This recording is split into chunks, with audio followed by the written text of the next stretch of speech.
Muy bien, vamos a continuar. Entonces, gracias por esperarme. Está muy lento el, el internet y no podía convertir rápido. Es que ustedes saben que todas las clases grabamos, tenemos que subir a plataforma, ¿no? Muy bien. José puede ver la presentación, ¿no? Sí, dice, está la imagen de la flor, el cuento que nos estaba contando del príncipe o el que está buscando esposa, ¿no? Sí, muy bien. Muchas gracias, José. Entonces, en el texto académico de la semana 1 de este módulo, se inicia precisamente con este cuento, valorizando precisamente lo que es la honestidad, reconociendo que en nuestra vida cotidiana, en todos los espacios en los que nos desempeñamos, podamos actuar con honestidad, ¿no? Y es una reflexión también para ustedes en el sentido de, por ejemplo, cuando vayan a hacer su artículo, cuando lo vayan a redactar, respeten a los autores. Por eso el énfasis en las citas de acuerdo a formato APA para no incurrir en lo que es el plagio, ¿no? A veces sacamos de algún documento y nos olvidamos citar, a veces ese olvido es intencional también, ¿no? Y no colocamos de qué autor, año, de qué fuente. Entonces, es importante la honestidad cuando nosotros realizamos nuestros trabajos, en este caso, en el diplomado, pero también en nuestra vida cotidiana, ¿no?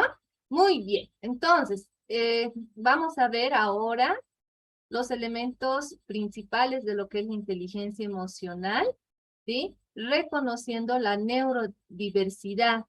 La neurodiversidad reconoce precisamente, como término acuñado por Judy Signet, que las personas, cada una de las personas, tiene una forma diferente de percibir, tiene una forma de procesar la información. Cada uno de nuestros estudiantes tiene sus propias características. Si bien ahora no lo estamos viendo, por ejemplo, con relación a los estilos de aprendizaje, ¿no? Si vemos el modelo de la programación neurolingüística, algunos de nuestros estudiantes procesarán mejor la información cuando se presenta de manera visual, otros de manera auditiva, otros de forma sinestésica o kinestésica.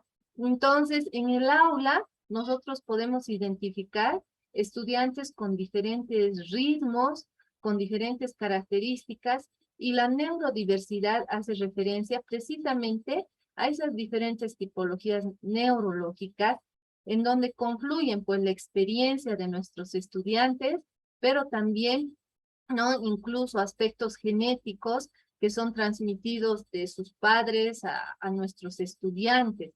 Por lo tanto, es importante que reconozcamos esas diferencias y veamos, ¿no? La necesidad también de poder presentar una diversidad de estrategias didácticas para poder enriquecer el proceso de enseñanza-aprendizaje.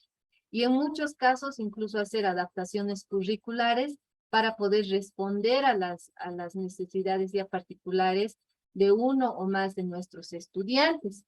En ese marco de referencia, uno de los autores más populares es Daniel Goleman. Están viendo la diapositiva de Goleman, ¿no?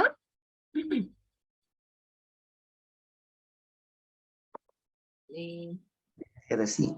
sí, muchas gracias, porque a veces en el primer módulo me pasaba mucho eso, no veían la transición de las diapositivas. Muy bien, entonces Daniel Goleman es quien ha popularizado, este psicólogo norteamericano ha popularizado lo que es la inteligencia emocional. En el año 1995 publicó un libro precisamente con este título. Goleman es un psicólogo, es periodista y es escritor norteamericano, pero el abordaje que él ha hecho de la inteligencia emocional tiene también un componente neurológico, y sus aportes de la inteligencia emocional se han irradiado a diferentes contextos, ¿no? A nivel empresarial, por ejemplo, se destaca el aporte. Sin embargo, Goleman sí, no es el pionero de lo que es la inteligencia emocional. Se debe reconocer a Gardner, ¿no? Otro psicólogo norteamericano que nació en 1943, que Gardner era además de psicólogo, investigador y profesor. Gardner, mucho antes que Goleman, publica su obra de inteligencias múltiples, en donde se identifica entre las inteligencias múltiples la inteligencia interpersonal e intrapersonal. Y precisamente estos dos tipos de inteligencia son los pilares, se constituyen en los pilares para el desarrollo de la teoría de Goleman, ¿no? Entonces, a Howard Gardner, perdón, lo vamos a ver en la semana 2, pero es importante que desde esta semana reconozcamos que él ha sentado los pilares fundamentales para el desarrollo de la teoría de la inteligencia emocional. Algo que no está en el texto académico, pero que les sugiero a ustedes como maestros que lo puedan revisar. Esto a mí me ha ayudado mucho en lo que es mi tesis de maestría, es a Rafael Vizquerra. Si revisan a este autor, Rafael Vizquerra ha escrito más de 50 artículos, libros de educación emocional, pero ya con un componente netamente educativo, ¿no? Por eso su teoría de la educación emocional. Es decir, él rescata los aportes de Gardner, de Goleman y otros autores y desarrolla mucha investigación, mucho aporte en torno a lo que es la educación emocional. Les voy a enviar un libro completo de Rafael Vizquerra, muy lindo para maestros, y a partir de esa bibliografía ya ustedes pueden indagar más, ¿sí? Entonces, Vizquerra es psicólogo y pedagogo y también ha aportado muchísimo, ¿sí? Entonces, la inteligencia emocional, como muchos otros constructos en psicología, en psicopedagogía, tienen diferentes definiciones, ¿no? Eso va a depender también de la línea, de la teoría, del autor, pero para el texto académico de esta semana, se ha considerado que la inteligencia emocional es la capacidad de reconocer las emociones, ahí entraría la inteligencia intrapersonal, por ejemplo, de Gardner, ¿sí? Pero también de las ajenas, ahí entraría la inteligencia interpersonal, y de gestionar nuestra respuesta ante ellas. Qué importante es la gestión. Enseguida vamos a ahondar en eso, ¿sí?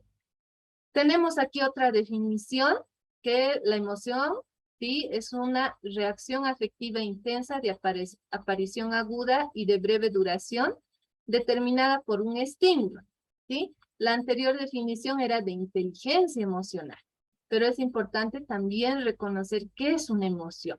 Entonces es una reacción, eso es importante reconocerlo. Y en el primer módulo de las bases como era psicofisiológicas, algo así era el primer módulo, ¿no? Bases fisiológicas de la neuroeducación. Ustedes vieron precisamente el sistema nervioso, ¿no? El sistema límbico, que lo vamos a mencionar ahora nuevamente.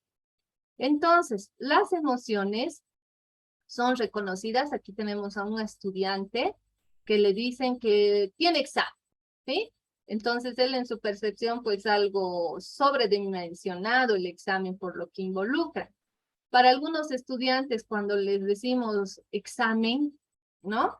Puede surgir la emoción de miedo a aplazarse, como ejemplo, ¿no?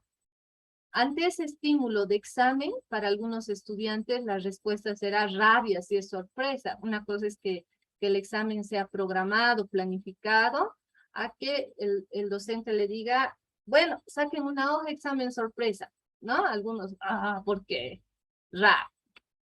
Y también otra emoción, ¿no? Podría ser alegría, que no es muy común que el estudiante sienta alegría, ¿no? Más bien se asocia a veces el examen a mucha presión, a una amenaza, ¿no? Por lo general, pero también podemos tener estudiantes que experimenten la emoción de alegría, ¿sí? Porque lo van a valorar al examen como un desafío. Entonces, la emoción, cualquier tipo de emoción, necesariamente se va a dar por un estímulo externo o por un estímulo interno. En este ejemplo que les pongo, el estímulo sería externo, que el profesor le diga, ya, ¿tienen examen ahora o tienen examen la siguiente semana? Ese es un estímulo externo. Ah, pero un estímulo interno es producido por el propio estudiante, que él se acuerde, por ejemplo, de una situación, de un examen en una asignatura que le fue muy bien, ¿no? Entonces, que él solito, cuando esté estudiando o esté en el curso, se acuerde, él active ese recuerdo y se ponga feliz, orgulloso por lo que le fue en ese examen, ¿no? Entonces, una emoción se puede dar, puede ser activada por estímulos externos, en este ejemplo, por el profesor, o por estímulos internos, a partir de un recuerdo que el estudiante va a generar. Entonces, la teoría de la inteligencia emocional reconoce la diferencia entre responder a una emoción y gestionar la emoción. En responder se los ponía a un robot porque el responder involucra que nosotros tendríamos que tener una respuesta automática, ¿no? Si alguien, por ejemplo, yo estoy yendo al mercado o estoy yendo a mis clases, yo soy profesora, estoy yendo qué sé yo, como es en el Alto y es jueves, es feria en la 16 de julio, y estoy llevando muchos cuadernos, estoy llevando algo pesado, y encima estoy un poco atrasada, y justo alguien pasa por mi lado, torpemente hace caer mis cuadernos, los cuadernos de mis alumnos, y yo ahí me enojo. Si fuéramos nosotros robots, como está en la imagen, responderíamos automáticamente y entraríamos a golpes con la persona, tal vez, ¿no? Si realmente nos he enojado mucho y empezaríamos a pelear. Pero la teoría de las inteligencias múltiples que nos dice que los seres humanos podemos más bien gestionar. ¿Eso qué quiere decir? Que si a ustedes les hacen caer y se caen todos los cuadernos de sus estudiantes y encima la persona no se disculpa, ustedes ese rato pensarán, a ver, me conviene pelear en este momento, esa persona tal vez hasta era un delincuente, ¿no es cierto? Entonces no caeré en eso. Y si no recojo ahorita, pueden pisar los cuadernos de mis estudiantes.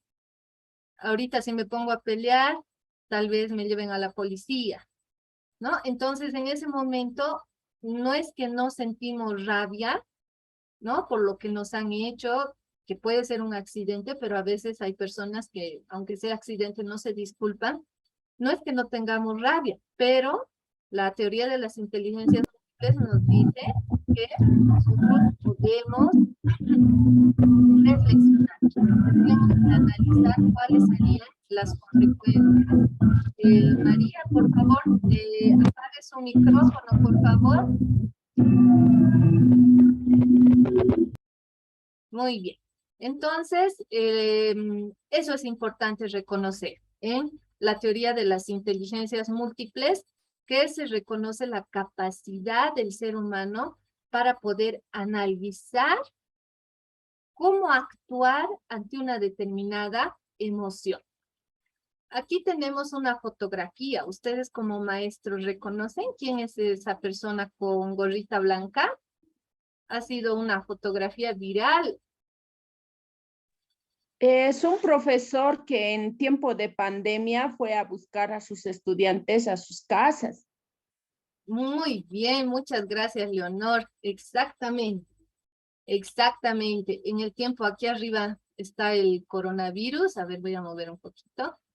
Aquí arriba está el coronavirus, ¿no? El 2020 ha sido pues un año muy complejo, ¿no?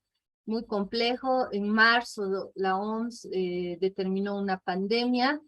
Hasta ahora estamos usando barbijos, hasta ahora que recién ha pasado Todos Santos, lloramos a amigos, a familiares que hemos perdido por la enfermedad. Ha sido una situación bastante compleja, no solo en Bolivia y en el mundo, ¿no?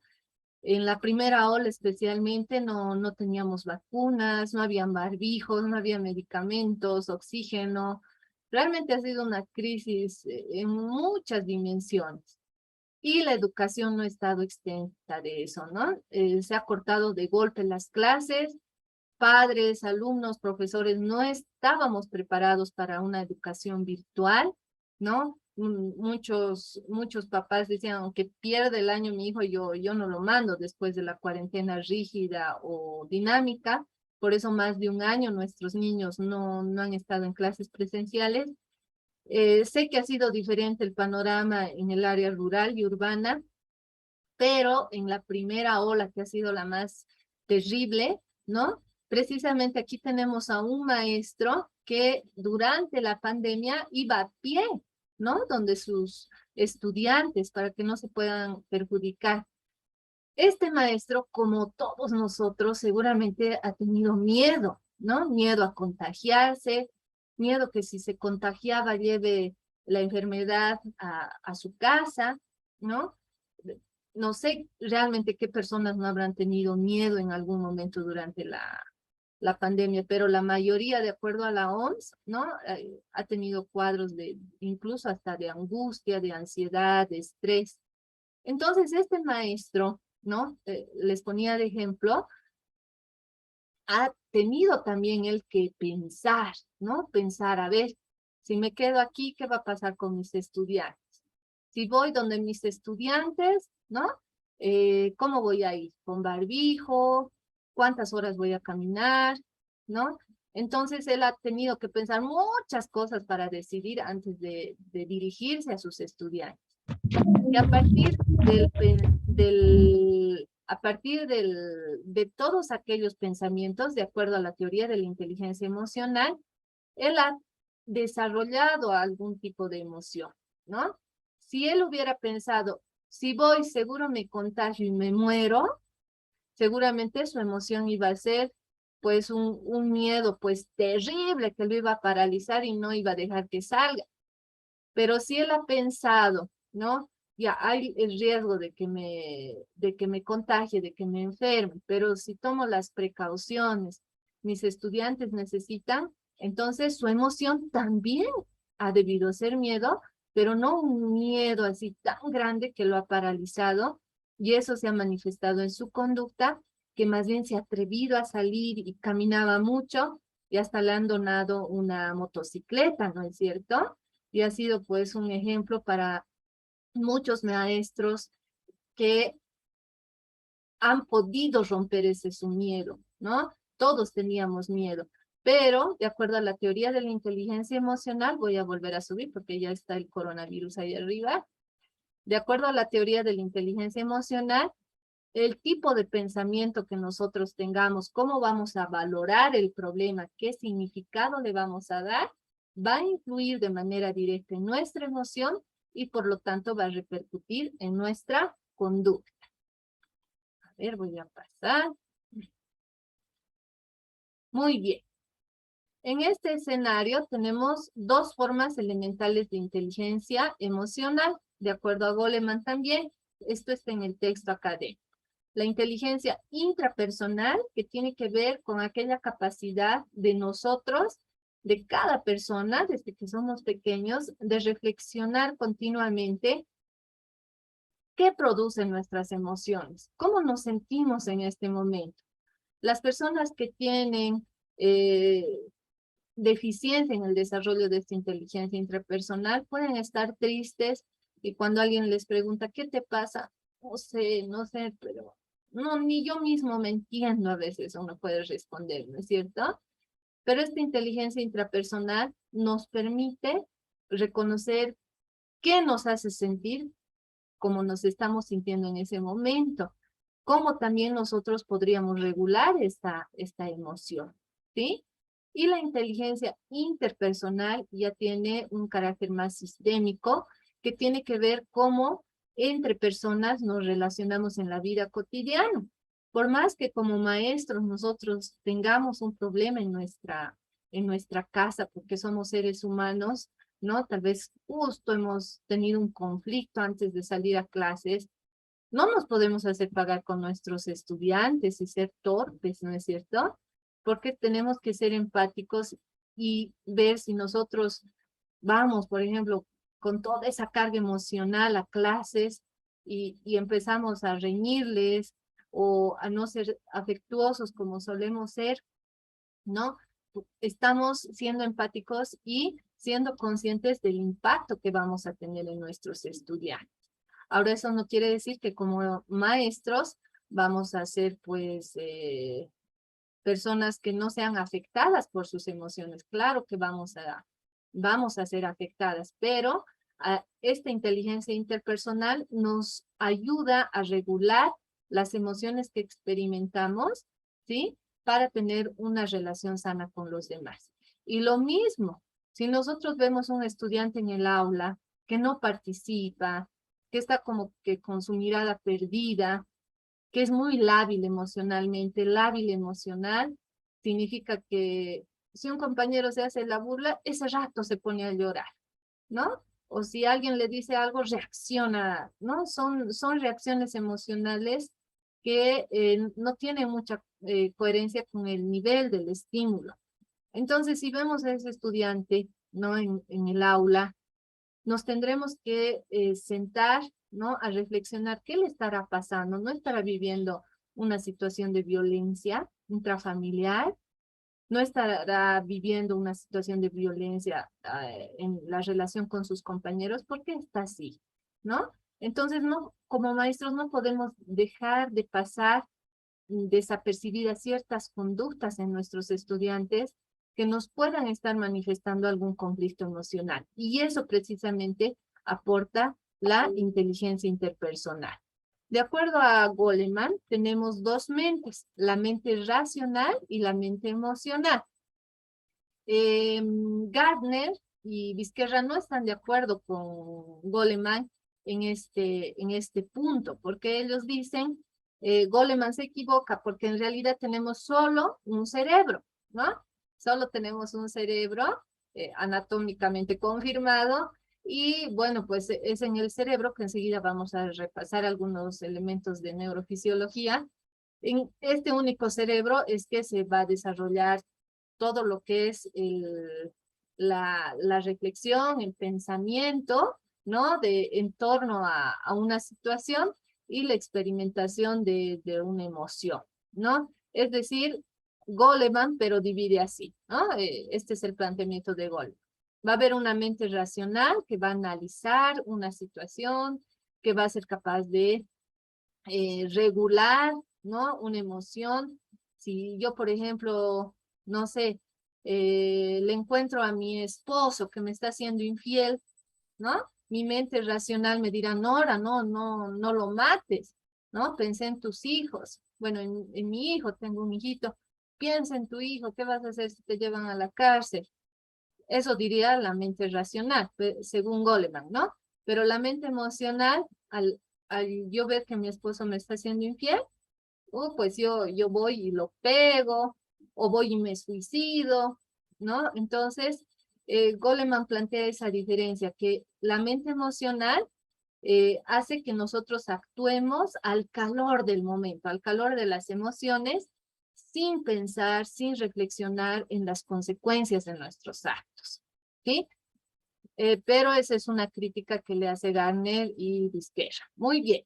Esto haciendo solamente un recuerdo a lo que veían en el módulo 1 con relación al sistema límbico, ¿no? El sistema límbico es el responsable del desarrollo de las emociones y motivaciones. En su estructura se encuentran la amígdala y el hipocampo relacionados, ¿sí? Las emociones pueden ser controladas ya que el sistema límbico y neocórtex trabajan conjuntamente.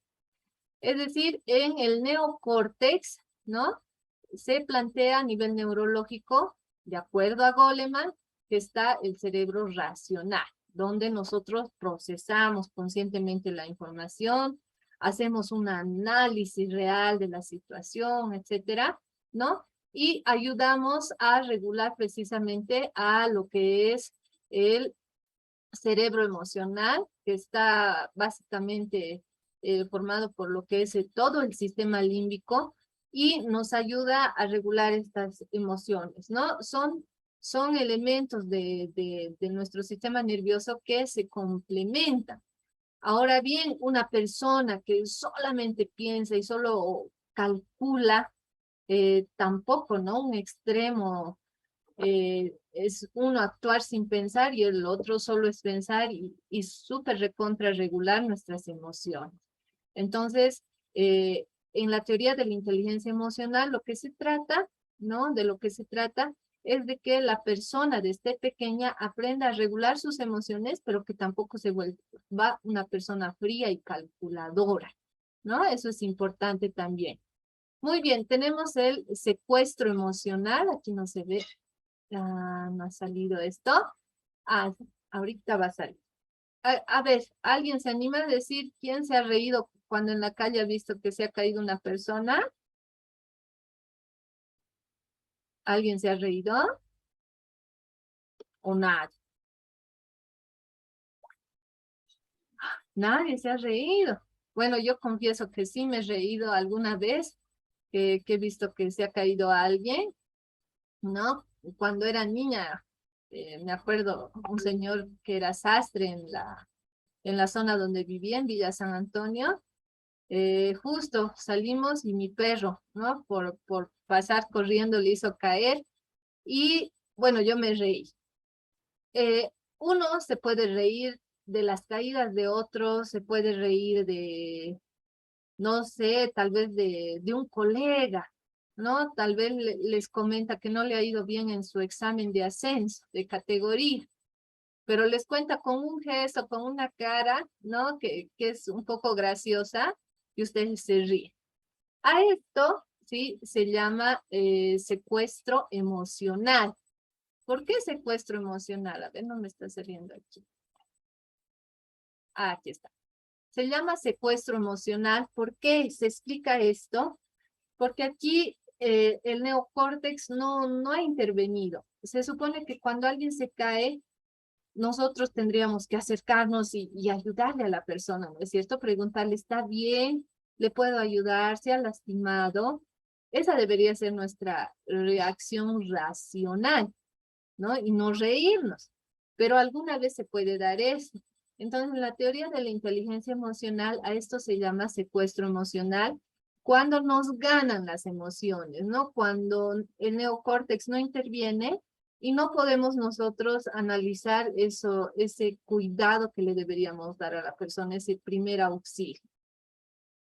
Y esto hay que ver en el aula, no necesariamente va a ser algo malo, ¿no? En el aula, ustedes como maestros y maestras saben, puede darse alguna situación, qué sé yo, pues que estén haciendo alguna manualidad y algún niño, por ejemplo, haga caer su carpicola y todos se rían, ¿no? Entonces, la risa es importante en el proceso de enseñanza-aprendizaje y como maestros tendremos que ayudar a los estudiantes que, bueno, ya nos hemos reído, por ejemplo, ¿no? Pero ayudarles a reflexionar. Pero en otra, cuando se caiga la carpícola, ¿qué tendríamos que hacer? ¿No? Ayudar a reflexionar a nuestros estudiantes.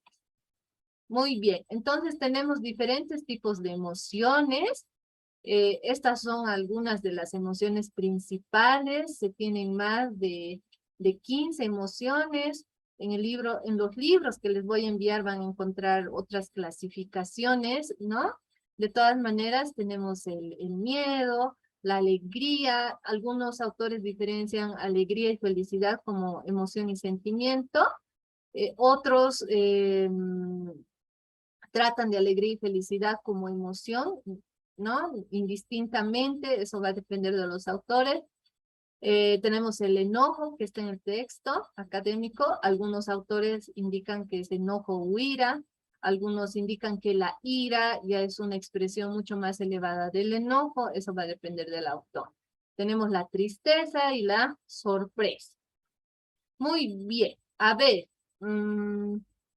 Tito, si está atento. Esta niña, al ver esa cajita, ¿qué emoción cree usted que puede experimentar?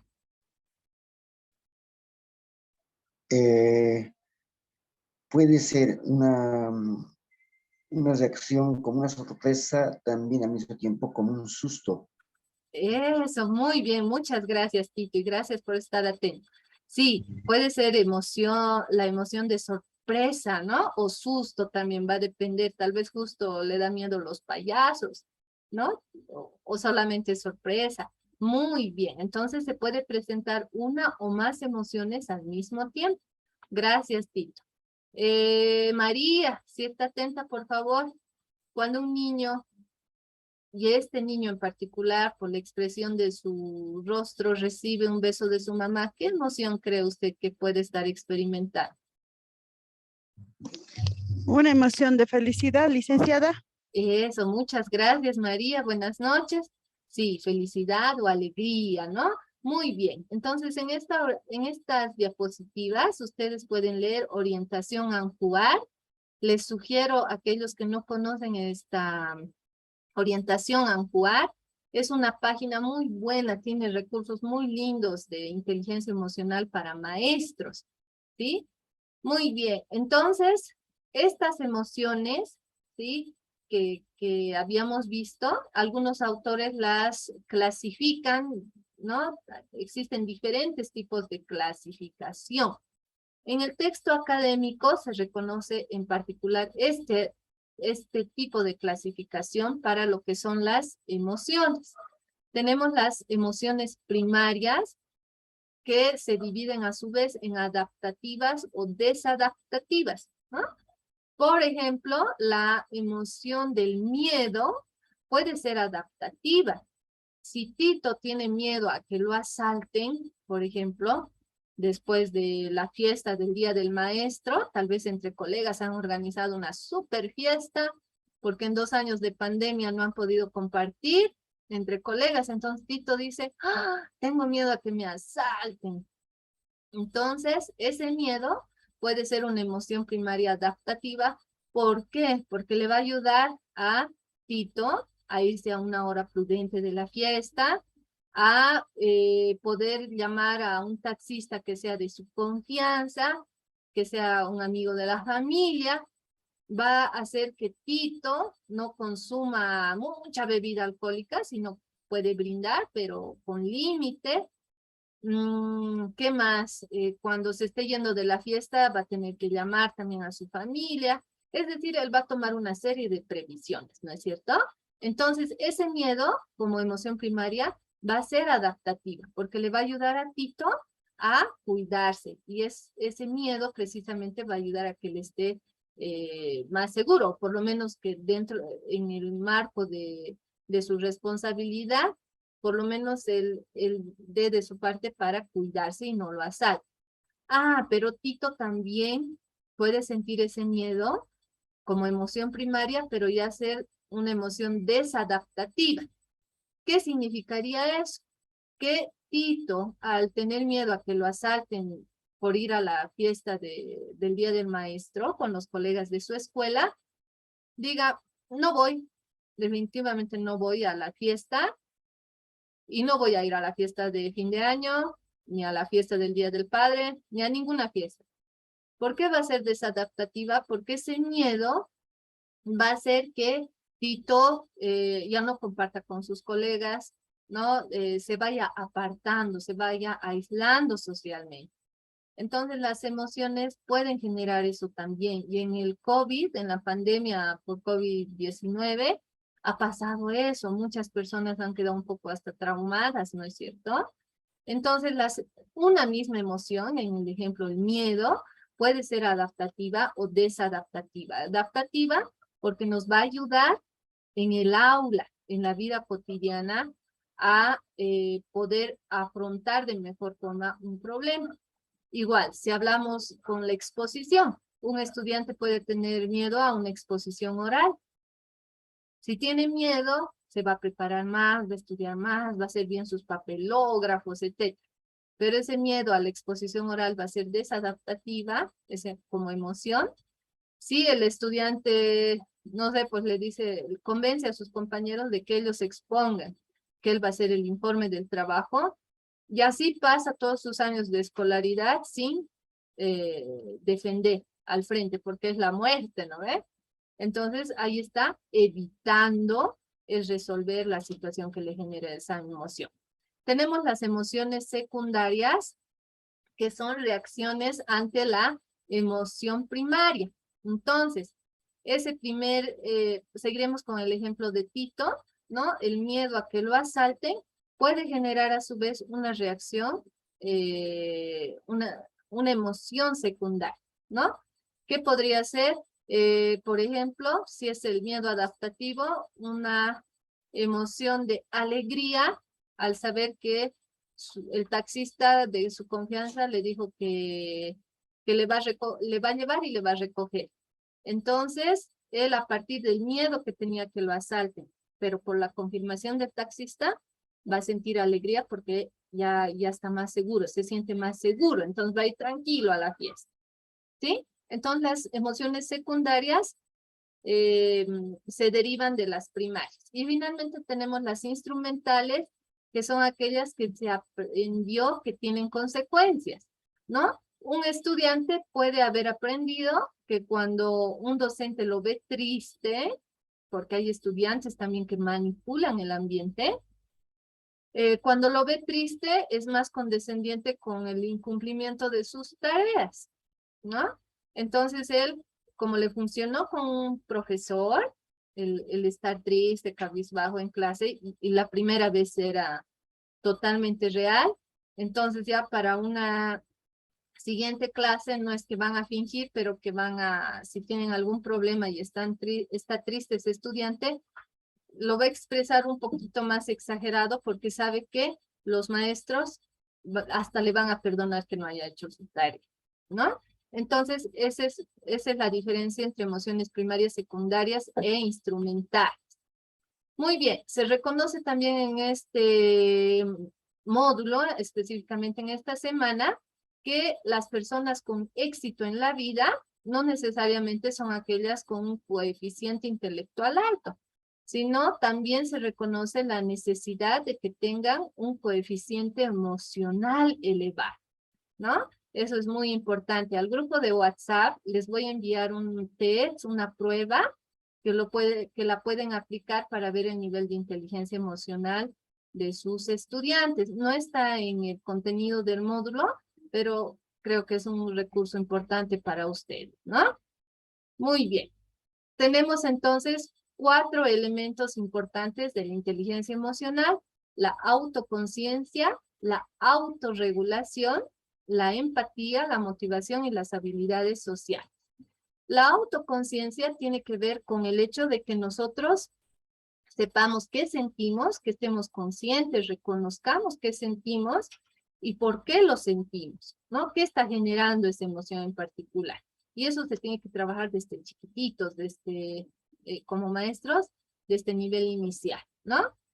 La autorregulación, no porque esté triste o esté renegando, no voy a hacer mi tarea, ¿no es cierto? Igual tengo que hacer mi tarea, más bien me puedo distraer y haciendo mi tarea se me va a pasar esa rabia que tengo. La empatía, ponerme en el lugar de la otra persona, tener esa capacidad de sentir lo que la otra persona siente desde su posición. La motivación también es importante en el sentido de poder regular mis emociones, pero también poder interactuar emocionalmente con otras personas, y las habilidades sociales que ya tienen que ver con habilidades mucho más específicas de interacción, ¿sí? Muy bien, ni bien se termine este enlace, esta reunión, les voy a enviar, por favor, el último enlace, ¿ya? Para poder terminar el avance y hacer el ejercicio que está pendiente. Muy bien, entonces las emociones son parte de nuestra vida, emociones positivas, negativas, pero ya como maestros tenemos que tener mucho cuidado cuando nuestros estudiantes ya desarrollan trastornos emocionales, ¿no? La depresión, por ejemplo, puede llevar al suicidio en adolescentes. En Sucre, por ejemplo, hace menos de un mes, una adolescente se suicidó, por ejemplo, ¿no? Dejó una carta a sus papás. Entonces, esos casos realmente nos hacen pensar sobre la importancia de la familia y la escuela en poder detectar estos conflictos